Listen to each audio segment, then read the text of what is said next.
Kuroto were massively ambitious with Aurion, and for the most part they greatly succeeded. The game is gigantic. There are 4 continents to explore. Each is filled with its own unique population. There is a huge variety of enemies, and Enzo Koryo-dan is one of the most capable fighters I have ever seen in a game.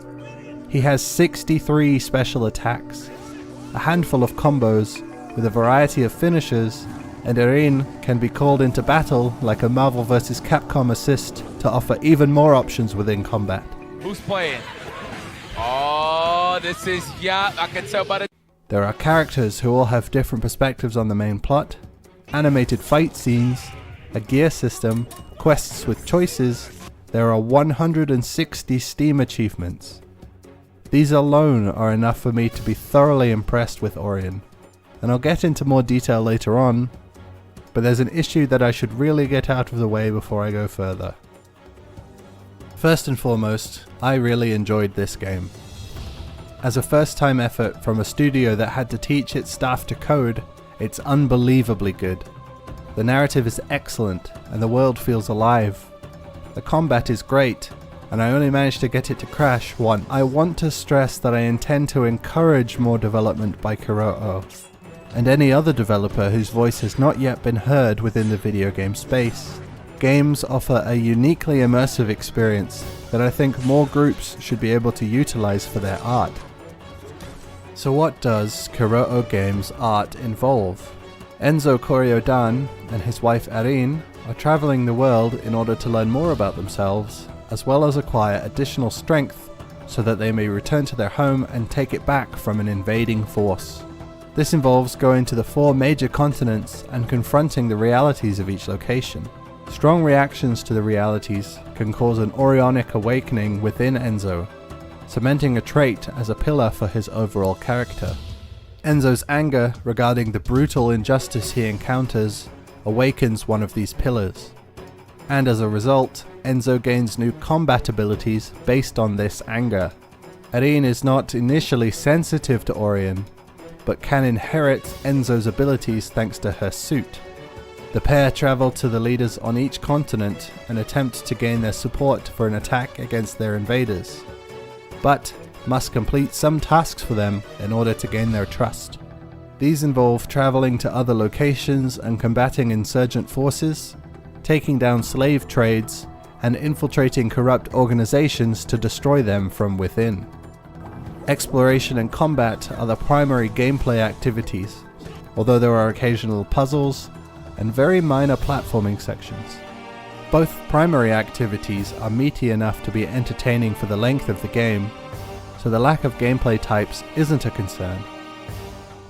While the exploration sections occur within a 2.5D space, the combat sections are exclusively 2D. The combat functions similarly to a spectacle fighter, in that there are generally a large number of enemies to battle, and Enzo's combat style encourages juggling into large combos and devastating finishes. Initially, Enzo uses his spear to combine attacks against enemies, which can be done on the ground or in the air. There are launchers to get enemies into the air, as well as a few special moves that offer a small zoning tool or a finishing attack. Enzo can activate an Aurion to access attacks that are more impactful but cost a resource called AP. Aurion can also participate in battles, appearing briefly to cast a spell of some kind before disappearing again. Aurion is a consistent source of healing, but she also must spend resources to appear and cast. There's also blocking, a dodge, and activatable items for the player to use too. Aurions have elemental effects that some enemies resist or take additional damage from. Some Aurion spells only activate when specific conditions are met, and there are a ton of bosses to encounter with their own Aurionic abilities. This combat system is immensely deep, and yet it never feels overwhelming. I had more than enough buttons on my controller to use anything I needed at any time. In fact, I think one of the face buttons was never used.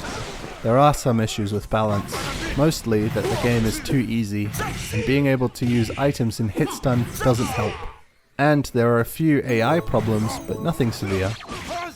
I'm going to get much more specific later on, but I will urge anyone to play this game and see just how unbelievable the combat is for themselves. Aurion, Legacy of the Koryo-Dan, is entirely hand-drawn and filled with a collection of various artistic styles.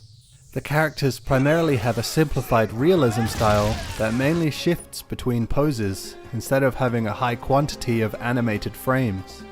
They're quite jerky as a result, but the whole game has an inherent style that feels unique. It almost looks like amateur animations from Newgrounds, particularly the animated fight scene choreography. Occasional low-resolution Enzo sprites are present, but they are limited to only this character. But there is an excellent style across all of the characters. The backgrounds are fantastic throughout, filled with details that add so much to the identity of each area. There are so many different environments to see, and while the various cities Enzo and Aurion travel to throughout their adventures are functionally similar, they are all immediately identifiable.